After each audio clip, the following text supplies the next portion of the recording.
Shalom. Sekali lagi shalom. Baik saudara, malam hari ini kita akan belajar firman Tuhan bersama-sama. Tadi kita sudah berdoa dan sekarang kita akan masuk kepada firman Tuhan. Dan saya harap kita semua mari menenangkan diri dengan memberi perhatian sepenuhnya kepada firman Tuhan. Malam hari ini saya akan menyampaikan seperti biasa, semua ayat yang saya pakai ada di slide. Saudara perhatikan di slide. Tema kita malam hari ini adalah belajar dari kisah orang kaya dan Lazarus. Dan bacaan kita dari Lukas 16 ayat 19 sampai ayat yang ke-31. Lukas 16 ayat yang ke-19 sampai ayat yang ke-31. Beginilah bunyinya. Ada seorang kaya yang selalu berpakaian jubah ungu dan kain halus, dan setiap hari dia bersukaria dalam kemewahan. Dan ada seorang pengemis bernama Lazarus, badannya penuh dengan borok, berbaring dekat pintu rumah orang kaya itu, dan ingin menghilangkan laparnya dengan apa yang jatuh dari meja orang kaya itu. Malahan anjing-anjing datang dan menjilat boroknya. Kemudian matilah orang miskin itu, lalu dibawa oleh malaikat-malaikat ke pangkuan Abraham, dan orang kaya itu juga mati lalu dikubur. Dan sementara dia menderita sengsara di alam maut, dia memandang ke atas, dan dari jauh dilihatnya Abraham dan Lazarus duduk di pangkuannya. Lalu dia berseru kepadanya, "Bapa Abraham, kasihanilah aku, suruhlah Lazarus supaya dia mencelupkan ujung jarinya ke dalam air dan menyejukkan lidahku, sebab aku sangat kesakitan dalam nyala api ini." Tetapi Abraham berkata, "Anak, ingatlah bahwa engkau telah menerima segala yang baik sewaktu hidupmu, sedangkan Lazarus segala yang buruk. Sekarang dia mendapat hiburan dan engkau sangat menderita. Selain daripada itu, di antara kami dan engkau terbentang jurang yang tak terseberangi, supaya mereka yang mau pergi dari sini kepadamu atau mereka yang mau datang dari situ kepada kami tidak dapat menyeberang." Kata orang itu, "Kalau demikian, aku minta kepadamu Bapa, supaya engkau menyuruh dia ke rumah ayahku, sebab masih ada 5 seorang saudaraku, supaya dia memperingati mereka dengan sungguh-sungguh agar mereka jangan masuk kelak ke tempat penderitaan ini." Tapi kata Abraham, "Ada pada mereka kesaksian Musa dan para nabi, baiklah mereka mendengarkan kesaksian itu." Jawab orang itu, "Tidak, Bapak Abraham. Tetapi jika ada orang yang datang dari antara orang mati kepada mereka, mereka akan bertobat." Kata Abraham kepadanya, "Jika mereka tidak mendengarkan kesaksian Musa dan para nabi, mereka tidak juga akan mau diyakinkan sekalipun oleh seorang yang bangkit dari antara orang mati." Saudara yang terkasih, ini satu cerita, satu kisah yang sudah kita kenal seluruhnya. Hanya memang ada sedikit problem ketika orang membahas teks ini. Cerita orang kaya dan Lazarus ini, persoalannya adalah apakah cerita ini sungguh-sungguh terjadi, ataukah ini hanya semacam perumpamaan, apakah ini hanya semacam ilustrasi saja.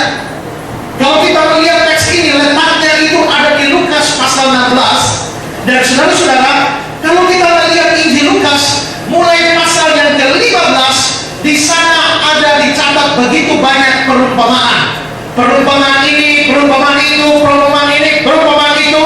Lalu masuk pasal yang ke-16, itu ada cerita tentang orang kaya dan Lazarus. Sehingga sebagian orang mengatakan cerita orang kaya dan Lazarus bukan cerita sungguh-sungguh. Itu cuma ilustrasi, itu cuma perumpamaan yang dipakai oleh Tuhan Yesus untuk mengajarkan sesuatu kebenaran kepada kita. Tetapi saudara, sebagian orang menganggap bahwa ini cerita sungguh-sungguh. Mengapa ini cerita sungguh-sungguh? Biasanya perumpamaan itu tidak pakai nama. Ada seorang dari Yerusalem turun ke Yeriko, orangnya nama siapa tidak disebutkan. Ada seorang bapak punya anak sulung, anak bungsu. Cerita tentang anak yang hilang, siapa nama bapaknya, anak sulungnya, anak bungsunya, tidak disebutkan namanya. Rupanya ciri dari perumpamaan adalah tidak ada penyebutan nama. Tetapi dalam cerita ini, saudara-saudara, 2 nama disebut secara eksplisit. Pertama adalah Lazarus sendiri, dan yang kedua adalah Abraham. Dan karena itu, saudara-saudara, maka bagi saya sendiri secara pribadi, saya percaya bahwa kisah ini, cerita ini adalah cerita yang sungguh-sungguh. Tapi saudara, terlepas daripada ini cerita sungguh-sungguh atau tidak, bagi saya yang lebih penting itu adalah pelajaran-pelajaran yang bisa kita ambil dari dalam cerita ini. Nah,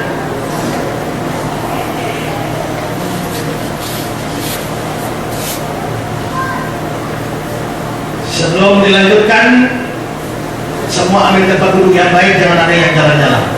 Ya, kalau yang mau ke kamar kecil, silakan ke kamar kecil dan duduk. Ya, baru dilanjutkan supaya jangan mengganggu konsentrasi yang lain di dalam mendengar firman. Ya, saudara-saudara, cerita kita mengatakan bahwa ada satu orang kaya yang secara luar biasa, dan bahkan dia dikatakan berpakaian jubah ungu dan dia bersukaria di dalam kemewahan. Coba kita perhatikan ayat 19. Ada seorang kaya yang selalu berpakaian jubah ungu dan kain halus, setiap hari bersukaria dalam kemewahan. Saudara-saudara, adalah menarik dikatakan orang ini selalu berpakaian jubah ungu. Saudara mungkin berpikir, apa istimewanya jubah ungu? Hari ini saudara bisa pergi ke toko beli kain ungu lalu jahit baju ungu. Saudara bisa pergi ke toko kain, cari kain ungu, jahit baju ungu, selesai. Tapi saudara, tidak demikian dengan zaman dulu. Zaman dulu saudara, hanya orang-orang tertentu yang bisa membeli kain ungu atau mempunyai pakaian atau jubah dari kain ungu. Kain ungu pada waktu itu adalah produksi dari satu kota yang namanya kota Tiatira. Dan di situ saudara-saudara, kain ungu sangat mahal harganya. Hanya raja dan imam-imam yang biasanya pakai jubah ungu. Tapi orang ini saudara-saudara, dikatakan seorang kaya ini selalu berpakaian jubah ungu. Berarti saudara-saudara, ini orang kaya luar biasa. Dia orang luar biasa. Tapi saudara-saudara, dikatakan juga bahwa setiap hari dia bersukaria dalam kemewahan. Saya tidak pernah ketemu ada orang kaya yang pesta tiap hari. Ya, kalau ada orang kaya pesta satu bulan satu kali mungkin ada. Satu minggu pesta satu kali itu sudah jarang. Tapi orang kaya di sini tiap hari bersukaria dalam kemewahan, tiap hari pesta. Ini kayanya luar biasa, saudara. Tapi saudara-saudara, menariknya adalah bahwa tokoh kedua, kalau kita anggap ini sinetron, saudara, sinetron pertama, pemeran pertama ini orang kaya. Lalu pemeran kedua ini adalah Lazarus. Nah, saudara-saudara, tentang Lazarus dikatakan begini di dalam Lukas 16, 20-21. Dan ada seorang pengemis bernama Lazarus, badannya penuh dengan borok, berbaring dekat pintu rumah orang kaya itu, dan ingin menghilangkan laparnya dengan apa yang jatuh dari meja orang kaya itu. Terus malahan anjing-anjing datang menjilat boroknya. Saudara, ini orang miskin luar biasa. Mengapa?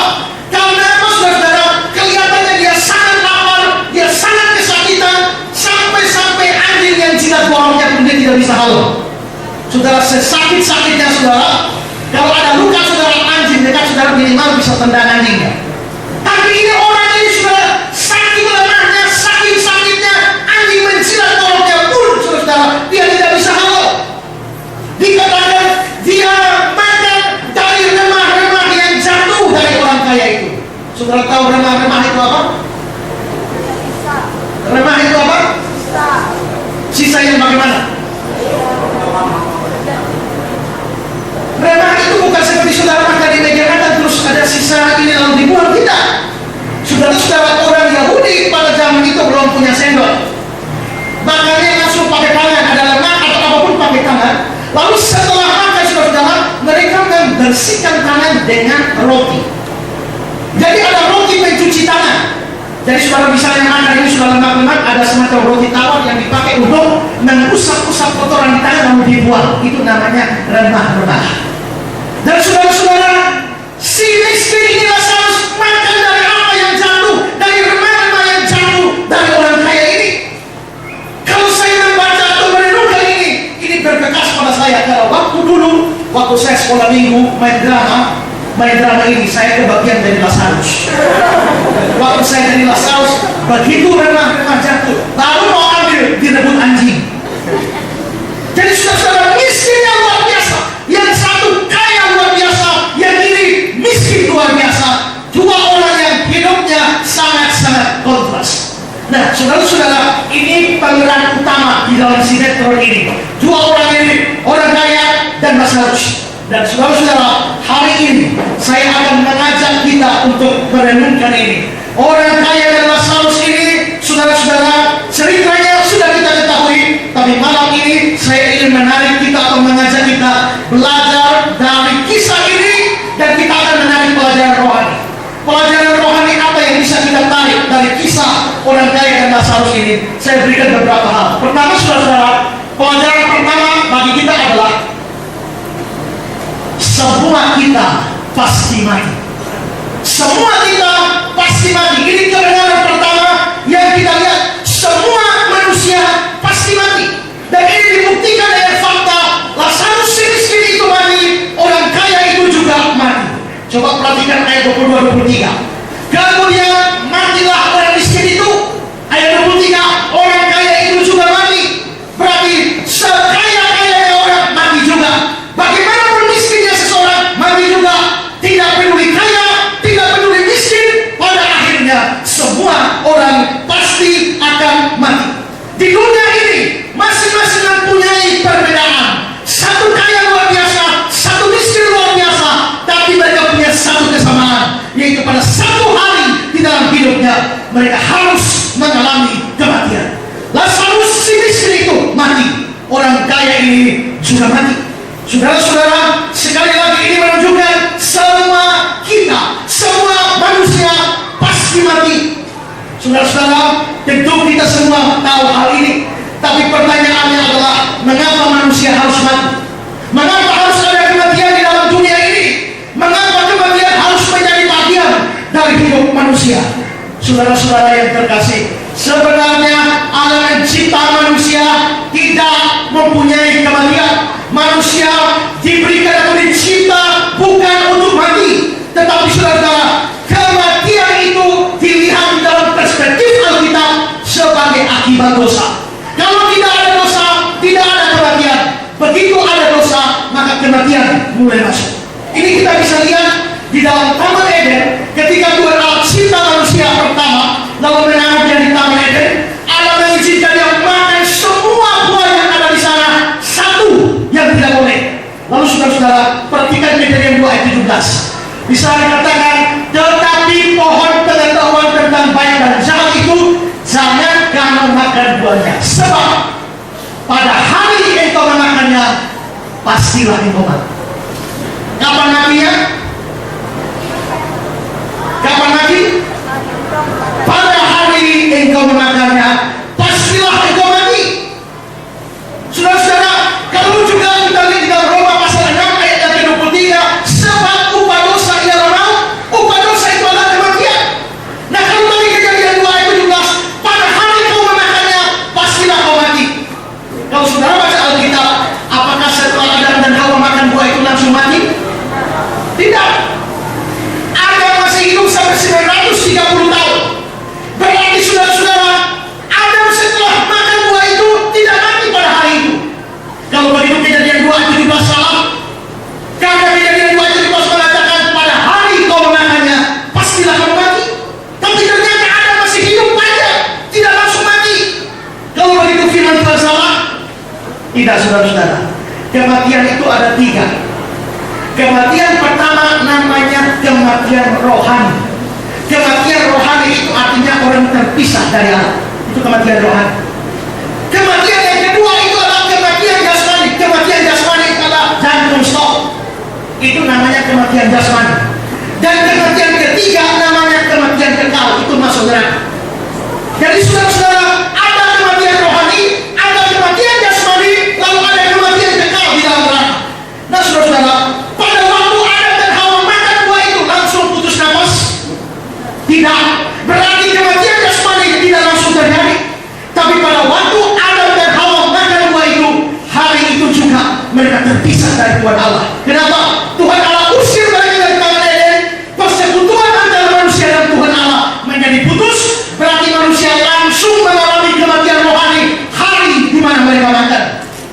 saudara-saudara, karena itu saudara-saudara, maka pada saat manusia sudah mati secara rohani, benih kematian jasmani itu sudah masuk. Saudara-saudara, kalau ada kipas angin lagi putar. Seperti ini, kipas angin lagi putar. Coba saudara cabut kabelnya atau stop kontaknya, tak, kipas anginnya langsung berhenti. Atau masih muter? Masih muter kan? Tapi hubungan dia dengan listrik sudah tidak ada. Sekalipun hubungannya dengan listrik sudah tidak ada, dia masih muter. Tapi berapa lama muter? Pelan-pelan, lama-lama makin pelan sampai habis. Begitu juga manusia yang sudah putus hubungan dengan Allah, benih kematian rohani, kematian jasmani sudah ada. Itulah sebabnya manusia tertua Metusalam 969 tahun. Adam 930 tahun. Manusia zaman dulu umurnya 900-an tahun. Saya heran ini apa kalender mereka sama kalender kita beda. Setelah saya periksa ternyata kalendernya sama. Berarti memang umurnya panjang. Hari ini saudara, sampai orang umur 100 saja langka. Hari ini kalau ada orang umur 100, kita bilang apa? Wah, diberkati luar biasa ya.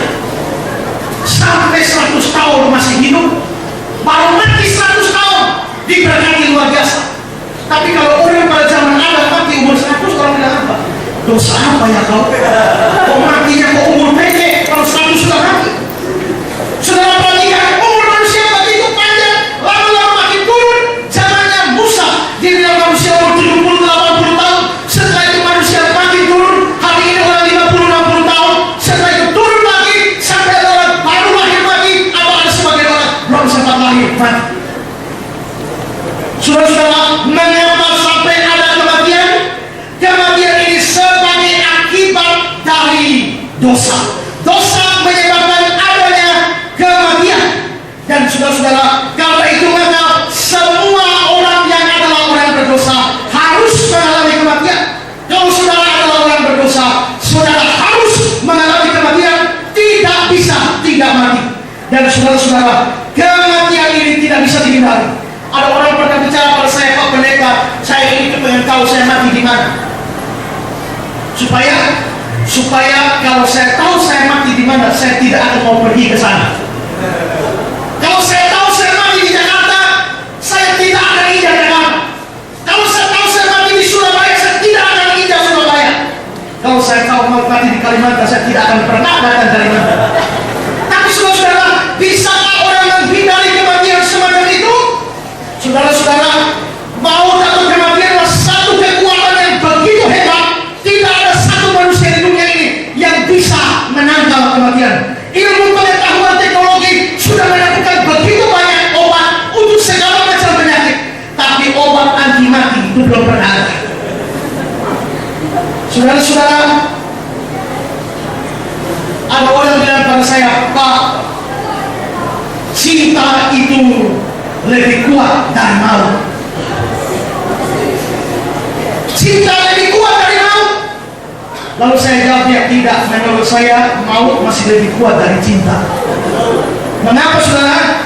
Karena cinta sekuat-kuatnya cinta masih bisa ditolak. Tapi kalau maut datang tidak ada yang bisa tolak. Amin. Dulu waktu Pak Esra masih kuliah, ada cewek naksir Pak Esra.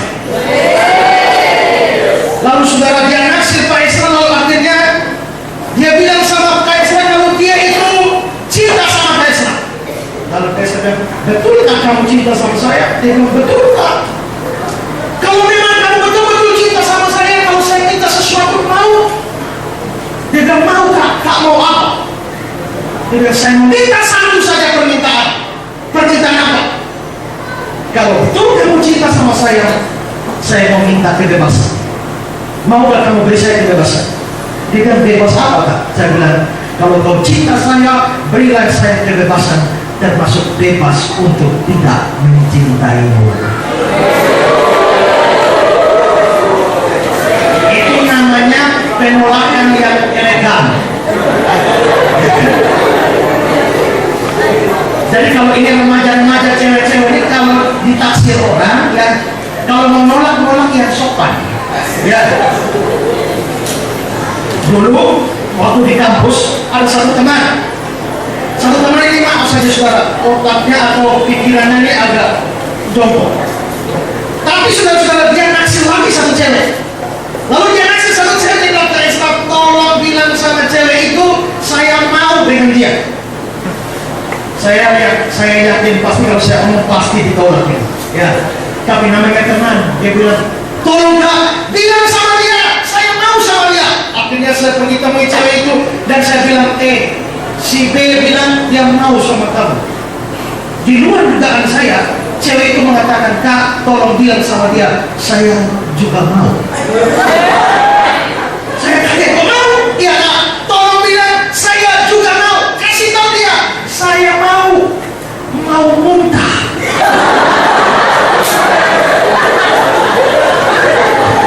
Dan saudara bayangkan saudara, ya, itu penolakan yang menurut saya kurang ajar saudara ya.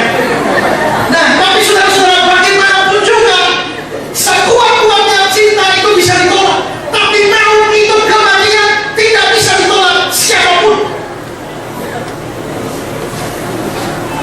Saudara-saudara, dari negeri Irak itu ada satu cerita. Ceritanya seperti ini. Ada seorang budak pergi ke pasar. Dia pergi ke pasar, lalu ternyata mereka percaya di sana bahwa yang mencabut nyawa itu adalah malaikat pencabut nyawa, malaikat kematian. Jadi kalau malaikat kematian menghadap seseorang, artinya hari itu juga dia akan mati. Maka si budak ini pergi ke pasar, lalu ternyata di pasar dia ketemu dengan malaikat kematian. Lalu malaikat mau ikut panggil-panggil dia, ayo mari. Maka dia sadar ini malaikat kematian mau jemput dia. Dia ketakutan luar biasa, lari pulang ke rumah dengan muka yang pucat. Dengan muka pucat sampai di rumah dia ketemu tuannya bertanya, ada apa sampai muka pucat seperti ini? Dia bilang, Tuan, tadi di pasar saya ketemu malaikat maut, dan malaikat maut itu memanggil saya, dia menakut-nakuti saya. Saya takut sekali Tuhan, tolong berikan saya seekor kuda. Memangnya kau mau kemana? Saya mau lari jauh dari sini. Saya lari ke kota paling jauh dari sini, namanya kota Samara. Akhirnya saudara-saudara, maka tuannya kasih dia kuda. Dia lari kuda, lari ke kota Samara, jauh dari kematian. Sementara dia sudah lari, sang tuan ini penasaran. Lalu sang tuan ini pergi ke pasar, ketemu malaikat maut. Sampai di pasar, sang tuan lihat malaikat maut. Lalu sang tuan tanya, malaikat maut, mengapa kau menakut-nakuti hambaku? Lalu malaikat maut bilang, saya tak nakut-nakuti dia. Ya, tapi kamu kan dalam melambaikan tangan pada dia ketakutan sekali. Lalu malaikat maut bilang begini, bukan, saya panggil dia cuma mau nanya. Nanya apa? Karena seperti yang telah tertulis, malam ini saya mesti jemput dia di kota Samara. Yang saya heran, kenapa dia ada di sini? Jadi saya mau panggil dia, mau nanya. Jadi saudara-saudara, menurut perjanjian, malam itu malaikat akan jemput dia di kota Samara. Ketakutan dia naik kuda, larinya kemana? Ke Samara. Berarti dia bukan lari menjauh dari kematian, lari mendekat kepada kematian.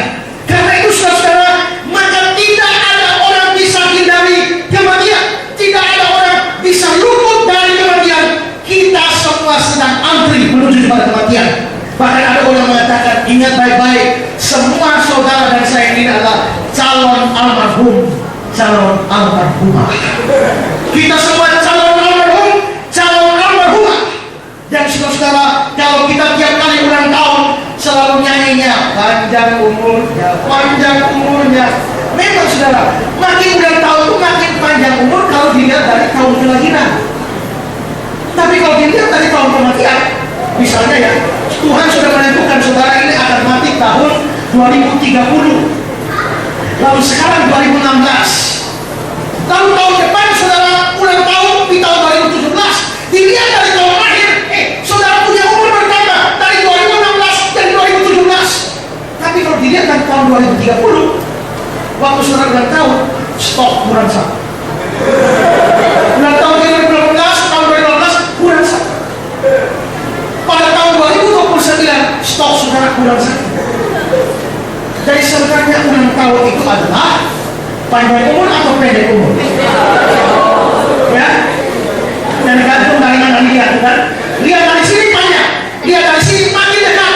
Tapi ada yang tiap kali ulang tahun kita cuma mau lihat dari sini sampai nyanyi panjang umurnya, panjang umur. Coba sekali-sekali lihat dari sini sampai nyanyi pendek umur. Sudah lihat baik-baik. Tiap kali saudara ulang tahun itu berarti saudara makin dekat lubang kubur. Tiap kali ulang tahun stok umur berkurang satu.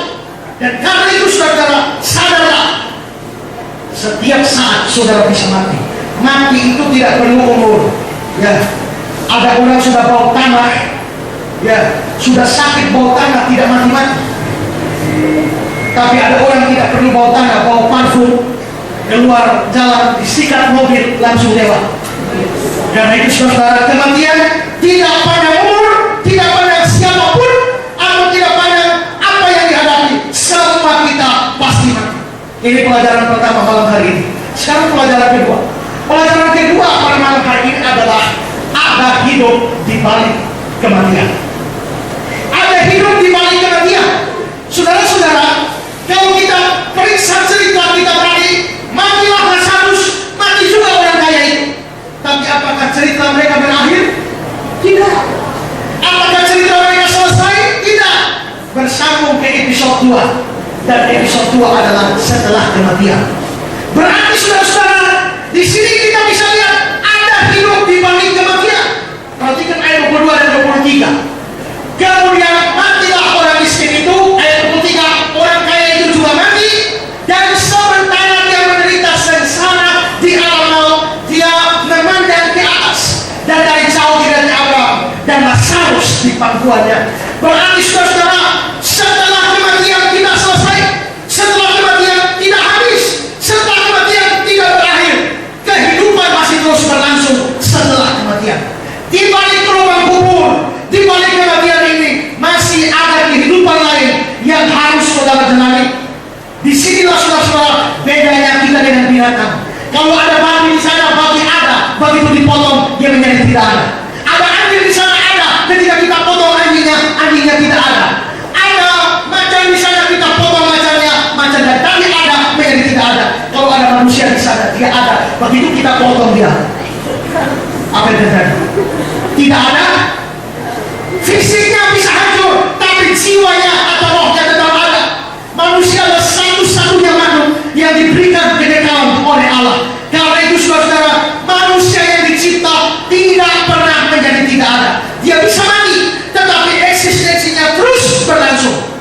Orang kaya itu mati, tapi tidak selesai. Dia lanjutkan di alam maut. Jadi dia juga harus mati, tidak selesai. Dikatakan dia ada di pangkuan Bapak Abraham. Nah saudara-saudara, ini perhatikan saudara. Ada banyak orang yang karena stres, karena frustasi, karena masalah begitu banyak, mereka pikir lebih baik bunuh diri saja supaya semua selesai. Tidak saudara. Begitu saudara pikir bunuh diri supaya semua selesai, tidak selesai. Kalau begitu saudara bunuh diri, ada satu lagi kehidupan setelahnya. Jadi saudara-saudara, pelajaran kedua bagi kita adalah ada hidup di balik kematian ini. Manusia berbeda dari binatang dan tumbuh-tumbuhan yang fana. Manusia makhluk yang kekal. Kalau begitu saudara, kalau kita mati, kita masih lanjut cerita kita di sebelah lubang kubur. Lalu kemana orang mati pergi? Pada saat saudara mati, saudara pergi kemana? Pada saat ada orang mati di sekitar kita, dia pergi kemana? Saudara, kitab suci mengajar pada kita tidak ada tempat lain yang dituju orang setelah mati. Hanya dua tempat, yaitu surga dan neraka. Coba lihat lagi sekali lagi ayat 22-23. Kemudian lanjut. Terus kemudian matilah orang miskin itu, tapi dia ada di pangkuan Abraham. Saudara, Abrahamnya ada di mana? Abraham ada di surga. Kalau Lazarus ada di pangkuan Abraham, berarti Lazarus dia ada di surga. Lalu saudara, orang kaya itu juga mati, dia menderita sengsara di alam maut. Alam maut ini Hades. Hades itu apa? Hades itu neraka. Berarti saudara, begitu selesai dari dunia ini, beralih dari dunia ini, Lazarus pergi ke surga, orang kaya itu pergi ke neraka. Berarti saudara-saudara, di dunia ini atau di seluruh jagat raya ini, Allah menetapkan hanya ada dua tempat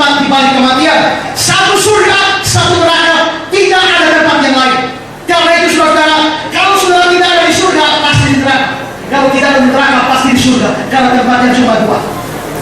Saudara, pernah saya lihat satu video, ada seorang guru yang ateis, yang tidak percaya pada kitab suci, tidak percaya pada Alkitab. Lalu guru itu bertanya kepada murid-murid dan dia bilang, binatang apakah yang paling besar di dunia? Lalu ada murid satu dan jerapah, yang satu bilang ular, yang lain bilang badak. Tapi ada satu anak yang bilang begini, binatang paling besar di dunia itu ikan paus. Lalu gurunya tanya, mengapa kamu bilang ikan paus itu ikan yang paling besar? Karena ikan paus itu bisa telan Yunus. Lalu ibu guru bilang, tidak usah percaya, tidak ada ikan bisa telan Yunus. Itu omong kosong, itu dongeng. Lalu anak sekolah minggu bilang, tapi itu benar. Di sekolah minggu kami ada ikan paus telan Yunus.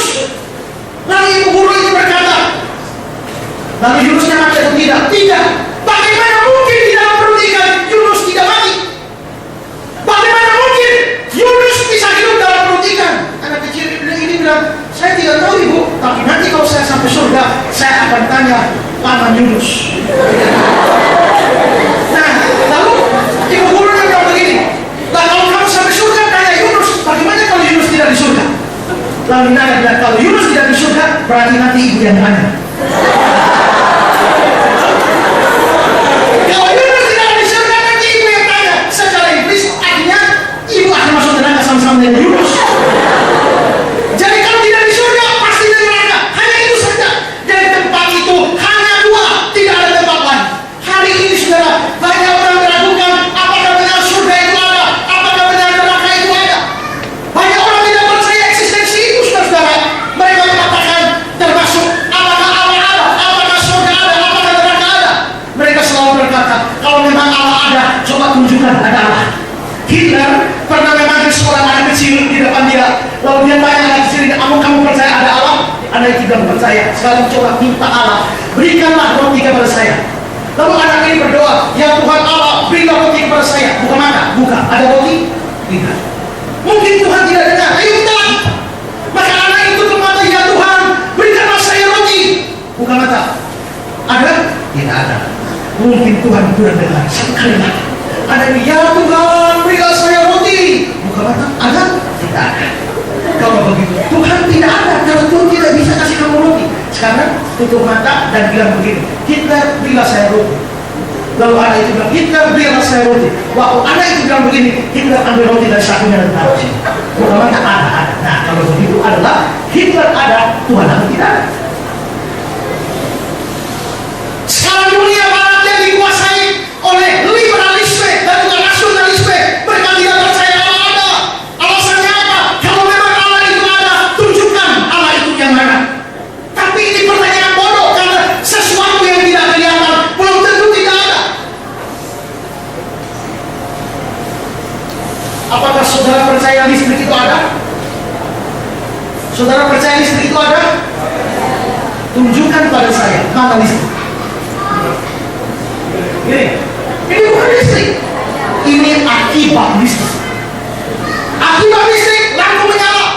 Lalu listriknya yang mana? Oh ini bukan, ini akibat listrik. Akibat listrik sound system bunyi. Akibat listrik alat musik bunyi. Akibat listrik setrika panas. Akibat listrik kulkas dingin. Tapi listriknya model bagaimana? Segitiga panjang atau lonjong? Tak kelihatan, tidak kelihatan. Kalau tidak kelihatan, kalau kamu mau bilang listrik tidak ada, kalau kamu tidak percaya dia ada, coba ambil kabel telanjang, taruh sedikit di telinga, saudara langsung percaya listrik itu ada. Tapi listriknya modelnya bagaimana? Tidak ada orang yang tahu, tidak ada orang lihat. Berarti yang tidak terlihat belum tentu tidak ada.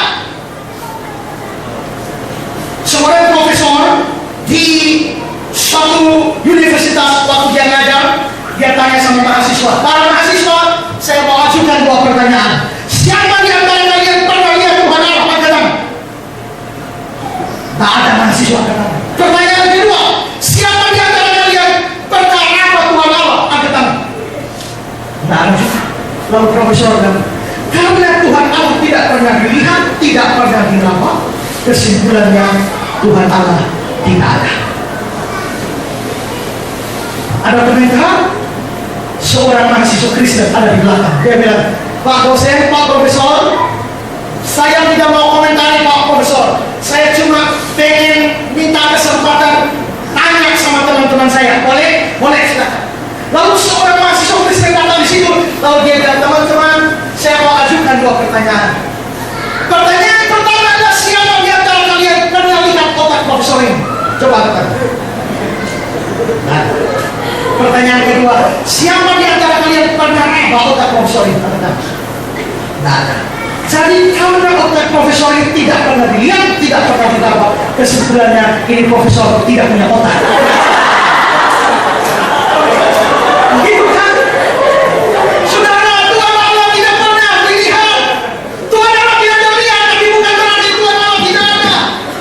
Demikian juga kalau kita bicara surga dan neraka, banyak orang bilang surga tidak ada, neraka tidak ada, karena tidak kelihatan. Ketika Yuri Gagarin pertama kali pergi ke bulan, lalu dia dengan pesawatnya, Apollo-nya sambil pakai tabung oksigen keliling ini bulan, cari mana surga, mana neraka. Dia cari keliling surga dan neraka, tidak ketemu di bulan. Turun ke bumi, dia menulis, saya sudah sampai bulan, keliling cari surga di mana, neraka di mana. Tapi ternyata Alkitab omong kosong, surga tidak ada, neraka tidak ada. Waktu Yuri Gagarin mengatakan demikian, seorang pendeta Amerika menanggapi dia. Pendeta Amerika itu mengatakan, memang Yuri Gagarin tidak ketemu neraka. Kenapa?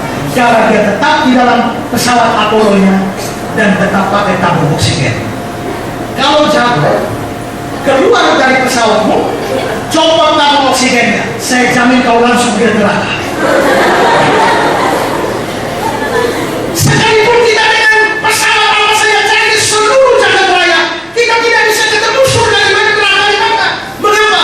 Karena dimensinya berbeda dengan dimensi material. Dimensinya adalah dimensi kekekalan. Tapi kita suci mengatakan bahwa itu ada. Berarti surga ada, neraka ada. Dan pada saat saudara mati, saudara hanya menuju 2 tempat ini. Kalau bukan surga, berarti neraka. Kalau tidak ada di neraka, berarti di surga. Nah, tadi dalam kebenaran pertama saya katakan, semua kita pasti mati. Setiap saat kita bisa mati. Tapi sekarang ada 2 tempat yang kita tuju pada saat kita mati. Pertanyaannya adalah, kalau malam ini saudara jadi almarhum, saudara menuju mana? Dari surga terakhir.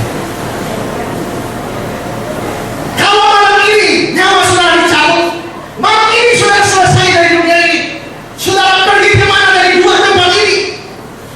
Saudara-saudara, salah satu dari 2 tempat ini, surga atau neraka, pasti saudara akan pergi ke sana. Karena itu saudara, orang kaya ini masuk ke neraka, Lazarus masuk ke surga. Dan sekarang saya memberikan beberapa catatan soal 2 tempat yang dituju orang setelah mati. Yang pertama saudara, catatan yang pertama adalah tidak ada perpindahan tempat ketika kita sudah masuk surga atau masuk neraka. Tidak ada perpindahan tempat. Maksudnya adalah kalau orang sudah di surga, dia tidak bisa pindah ke neraka. Kalau dia sudah di neraka, dia tidak bisa pindah ke surga. Sekali di surga, tetap di surga. Sekali di neraka, tetap di neraka. Tidak bisa pindah tempat. Saudara-saudara, ini terlihat dari kata-kata Lazarus. Orang kaya bilang, Bapak Abraham suruh Lazarus bawa air ke sini. Tapi Bapak Abraham berkata apa di dalam Lukas 16 ayat 26? Selain daripada itu di antara kami ini mana? Surga. Karena Lazarus dan Abraham. Di antara kami surga dan engkau itu orang kaya neraka. Di antara surga dan neraka terbentang jurang yang tak terseberangi, supaya mereka yang mau pergi dari sini, dari surga kepada di neraka, ataupun mereka yang mau datang dari sini, dari neraka kepada kami di surga, tidak dapat menyeberang. Artinya adalah kalau orang sudah di neraka, dia kepengen masuk surga, tidak bisa. Dan kalau ada orang sudah di surga tapi agak gila dan kepengen masuk neraka, juga tidak bisa. Tempat ini permanen. Jadi sekali masuk surga, tetap di surga. Sekali neraka, tetap di neraka. Tidak ada mutasi, tidak ada pindahan, tidak ada tukar tempat. Karena itu saudara, bersyukur kalau saudara masuk surga, saudara betul-betul nyaman selamanya di sana. Tapi kalau saudara sampai masuk neraka, silakanlah saudara kalau saudara tidak bisa pindah ke surga. Ini catatan pertama. Catatan yang kedua, tidak bisa keluar lagi dari sana ketika kita sudah masuk ke surga atau ke neraka. Tidak bisa masuk lagi. Saudara-saudara, orang kaya itu bilang sama Abraham, Bapak Abraham, suruh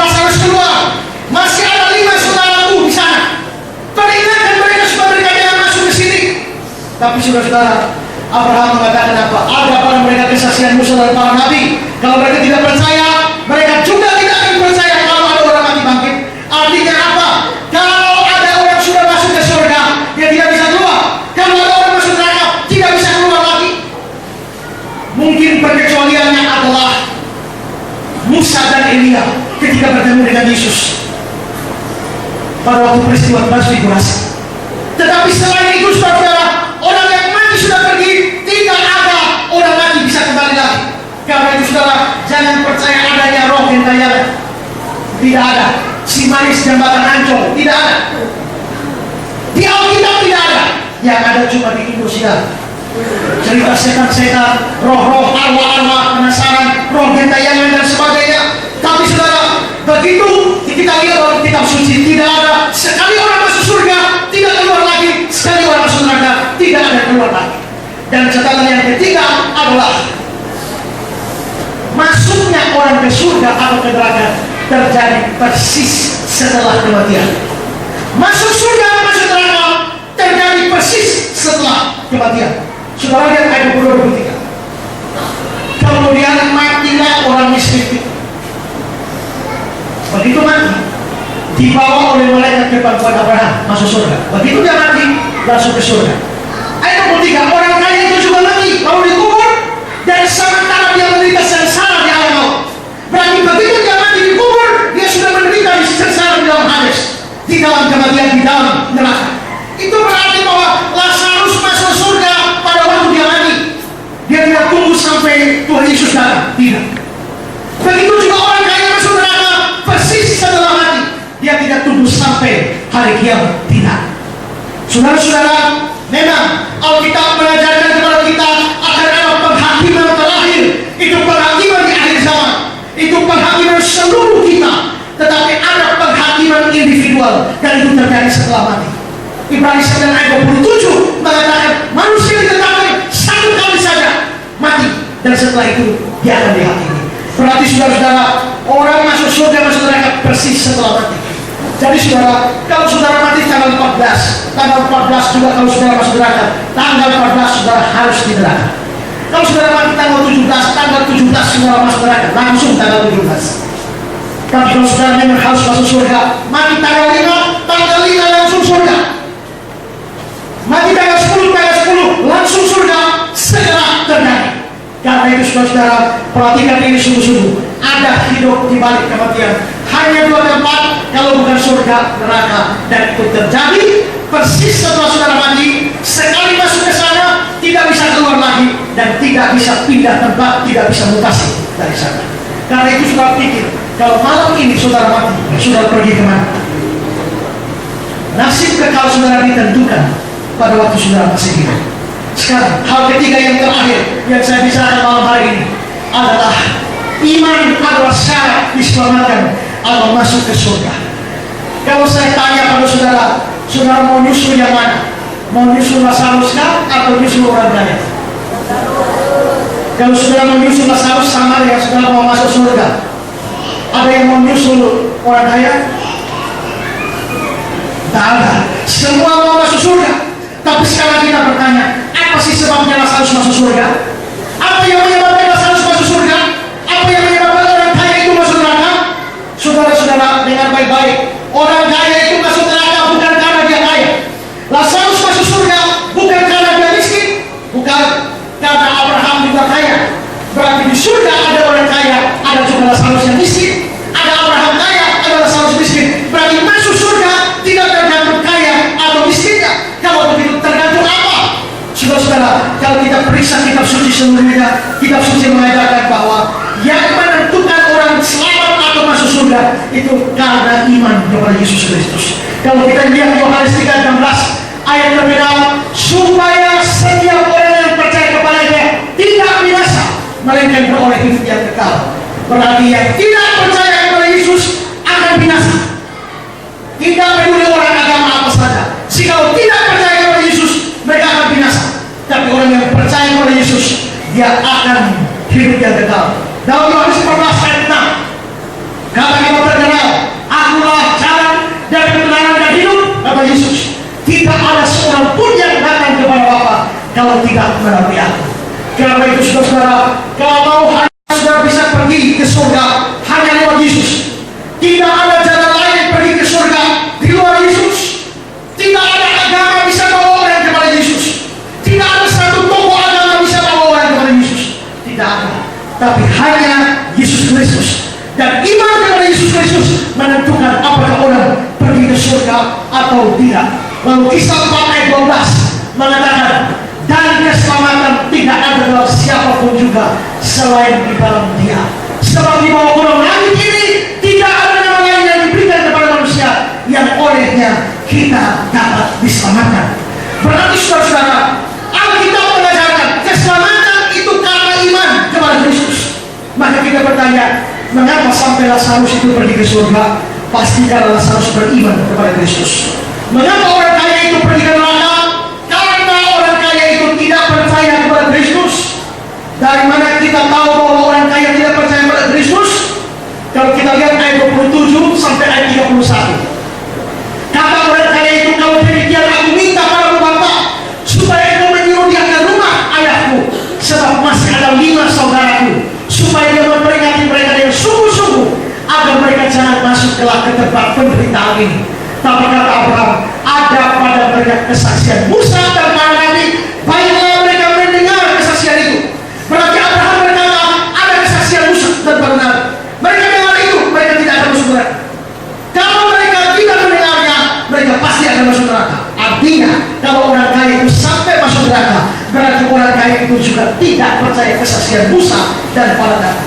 Apa inti kesaksian Musa dan para nabi? Inti kesaksian Musa dan para nabi itu adalah Yesus Kristus. Berarti orang kaya ini tidak percaya kepada Yesus. Itulah sebabnya dia masuk neraka. Tapi orang yang percaya kepada Kristus, dia akan masuk surga. Dan demikianlah Lazarus. Jadi saudara-saudara, di sini kita lihat iman itu menentukan orang selamat atau tidak. Saudara-saudara mungkin berpikir, kita bukankah semua sudah beriman pada Kristus? Tidak, saudara-saudara. Ada orang mengatakan, saya sudah dari lahir sudah jadi Kristen. Tidak. Tidak ada orang lahir langsung jadi Kristen. Kalau orang lahir langsung agama Kristen bisa. Tapi orang lahir jadi Kristen tidak. Orang jadi Kristen pada saat dia buka hati saya. Buka hati saya, terima Yesus sebagai Tuhan dan Juru Selamat. Hari itu dia jadi Kristen. Karena itu kalau saudara datang dari jauh-jauh ke tempat ini, selama hidup saudara, saudara belum pernah buka hati untuk Tuhan Yesus, sambut Yesus sebagai Juru Selamat pribadi, minta maaf, saudara belum Kristen sampai malam ini. Saudara bukan anak Allah. Sampai detik ini, saudara bukan anak Allah. Kalau saudara bukan anak Allah, anak siapa? Anak iblis. Sampai saudara terima Yesus Kristus secara pribadi, baru saudara disebut anak Allah dan baru diselamatkan. Karena itu saudara, iman menentukan. Kita mungkin sudah beragama Kristen dan nenek moyang kita ribuan tahun kita di Kristen. Tapi pertanyaan adalah, apakah kita sungguh-sungguh Kristen atau bukan? Ada banyak pendeta merasa sudah Kristen padahal belum Kristen. Ada banyak majelis gereja berpikir sudah Kristen padahal mereka belum Kristen. Saya pernah penginjilan Rana Tuka di Flores. Saudara-saudara, di Flores itu ada pendeta cerita sama saya, dia bilang begini, saya punya majelis jago Pak Pendeta. Saya bilang, jago bagaimana? Dia punya peliharaan jin yang banyak sekali. Tapi menariknya adalah jin-jin ini dipakai untuk mendukung pelayanan. Pelayanan macam apa? Mereka punya tanah itu di atas gunung. Untuk membangun gedung gereja, material tidak bisa dibawa ke atas, taruh di bawah gunung. Pendeta kasih pengumuman, saudara-saudara jemaat besok pagi kita kerja bakti, angkat batu, kayu, pasir, semen, naik gunung, bangun gereja. Tapi majelis itu bangun dan berkata, jemaat sekalian tidak usah kerja, diam saja di rumah. Malam itu dia kenakan semua setan-setannya, setan angkat batu, kayu, semen, semua naik di atas dan untuk siap pembangunan gereja. Hari itu baru saya tahu ada setan mendukung pembangunan gereja. Lalu saudara, satu hari katanya gereja mau adakan acara butuh tutup jalan, tapi izin polisi tidak dapat, polisi tidak izinkan tutup jalan. Lalu majelis itu berkata, Pak Pendeta tidak usah khawatir, pas jam kebaktian bikin kebaktian di jalan, kurang 1 jam dia bawa kapur, dia jalan 1 kilo ke sana, lalu dia tinggal garis dengan kapur itu melintang di jalan 1 kilo di sana, dia garis dan dia kebaktian mulai, dan semua kendaraan tidak ada yang bisa lewat garis itu. Tiap sampai garis mesin mati. dan kebaktian berjalan dengan baik. Sampai kebaktian selesai, dia pergi hapus dari situ, hapus dari sana, dan semua mesin hidup. Luar biasa, ada setan mendukung pembangunan dia. Tapi saudara-saudara, pertanyaannya adalah bahwa apakah kalau dia majelis berarti dengan cara seperti itu dia sudah Kristen? Tidak, dia majelis gereja, tapi dia bukan Kristen. Ada banyak pendeta, tapi mereka belum Kristen. Jangan dari pendeta rasul seperti Yudas saja masih bisa masuk neraka. Itu jabatan paling tinggi dalam perjanjian baru adalah rasul. Yudas Iskariot itu rasul, tapi masuk neraka. Sekarang saya tanya, kalau rasul bisa masuk neraka, pendeta bisa atau tidak? Kalau rasul bisa masuk neraka, pendeta bisa atau tidak? Kalau pendeta bisa masuk neraka, majelis? Kalau majelis bisa masuk neraka, jemaat? Lebih bisa lagi kan? Berarti saudara, masuk surga masuk neraka bukan jaminan kalau kita punya jabatan di dalam gereja, bukan kalau kita sudah aktif di dalam pelayanan, bukan itu. Tapi apakah kita pernah sungguh-sungguh buka hati terima Yesus atau tidak? Jangan main-main dengan neraka. Saya pernah kata yang pemuda, saya khotbah tentang neraka. Ada pemuda bilang, Pak, jangan khawatir, sekarang di neraka sudah ada AC.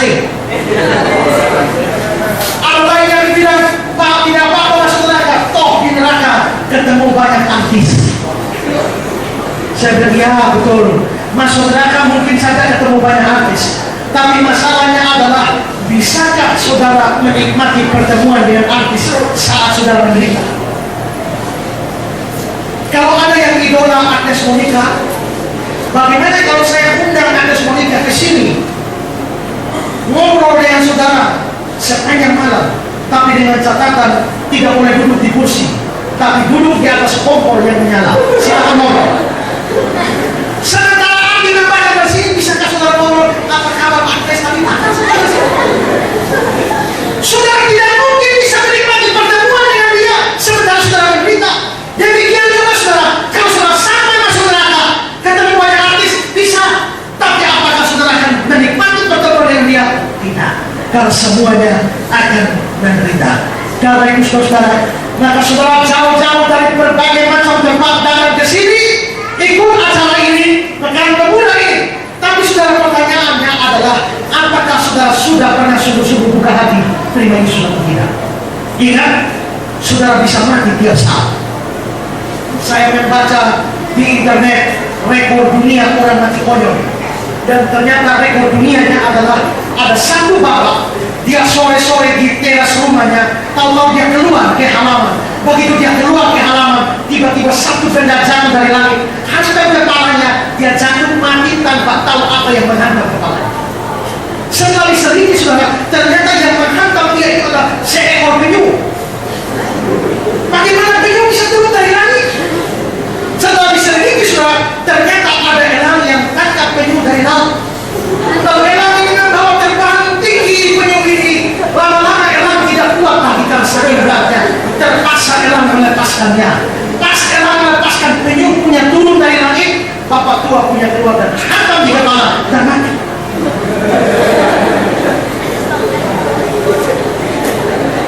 Saudara, saya tanya, kalau malam ini saudara mati, saudara pergi kemana? Hidup jangan pikir dunia saja. Karena tiap saat kita bisa mati. Maka pikirkanlah setelah mati, saudara kemana. Saya akan menutup khotbah saya ini dengan sebuah cerita. Saudara, sebuah cerita ini terjadi di satu tempat yang ada dua pulaunya. Pulau yang satu ini adalah pulau yang berpenghuni, sedangkan yang satu ini pulau kosong. Hanya ada macan, ular, serigala, dan segala binatang buas di sini. Tidak ada orang. Yang di sini ada orang. Nah, di pulau ini mereka punya peraturan, ada undang-undang. Siapapun boleh jadi raja, tapi masa jabatan 7 tahun. Setelah 7 tahun, mesti lengser dan pindah ke pulau sebelah. Maka banyak orang yang jadi raja 7 tahun di sini, pindah ke pulau sebelah. Maka mereka dimakan oleh macan, buaya, ular, dan lain sebagainya. Akhirnya tidak ada orang mau jadi raja. Karena berkuasa 7 tahun, habis itu ke sebelah. Satu hari ada pelaut terdampar di sana, dan dia tanya siapa raja di sini. Mereka bilang tidak ada yang mau jadi raja, karena peraturannya di sini 7 tahun memerintah, habis itu dibuang ke pulau mengerikan di sebelah. Apa kau mau jadi raja? Pelaut itu berpikir, wah kalau saya jadi raja di sini enak, tapi 7 tahun kemudian mesti mati di sebelah. Tapi mereka tetap tawarkan pelaut ini, apakah kau mau jadi raja kami? Lalu pelaut ini bilang, saya pikir dulu malam ini. Lalu besok mereka tanya, apakah kau mau jadi raja atas kami? Dia bilang, kalau saya jadi raja atas kalian 7 tahun, kalau saya perintah apa saja kalian ikut? Iya pasti. Tidak ada yang melawan? Tidak. Mundur taat. Dia bilang, kalau begitu saya terima jadi raja 7 tahun. Mereka bilang, iya, tapi syaratnya setelah 7 tahun mesti pindah ke pulau sebelah. Dia bilang, ya, pokoknya 7 tahun saya pindah ke sebelah. Sekarang saya terima jadi raja. Akhirnya dia terima jadi raja. Dan setelah dia jadi raja, dia keluarkan berita pertama, kirim tentara ke pulau sebelah, bunuh semua binatang buas. Maka tentara pergi ke pulau sebelah, basmi semua binatang buas, selesai. Berita kedua, tolong bangun istana di pulau sebelah lebih bagus dari istana di sini. Maka mereka tak bangun. Menjelang akhir 7 tahun dia bilang, kirimlah pelayan-pelayan pegawai-pegawai terbaik dari sini pindah ke sana semua. Maka pindah semua sesuai undang-undang. Begitu selesai 7 tahun dia pindah ke sebelah. Buaya sudah tidak ada, macan sudah tidak ada, tapi di sana ada sebuah istana tersedia bagi. Ini orang pintar bukan? Mengapa hidup di sini, tapi otak tidak hanya di sini, mikir nanti 7 tahun kemudian. Kalau saudara hidup di dunia ini, hanya mikir di dunia ini, tidak pernah pikir di seberang kematian, saudara orang bodoh. Kalau saudara orang berhikmat, saudara sadar, saya bisa mati tiap saat, dan tanpa Yesus saya akan masuk neraka. Kalau begitu saya hidup sekarang, saya mesti pikir kemana saya akan pergi setelah mati. Tidak peduli, saya tidak peduli saudara sudah beragama Kristen dari kamu. Tapi yang mau saya tantang saudara malam ini adalah saudara punya Yesus Kristus secara pribadi sebagai Tuhan dan Juru Selamat atau tidak. Kalau saudara tidak punya, begitu saudara mati, saudara langsung ke neraka sekali dan selama-lamanya. Karena itu pastikan keselamatan saudara yang kekal dengan punya Yesus Kristus sebagai Juru Selamat. Tuhan memberkati.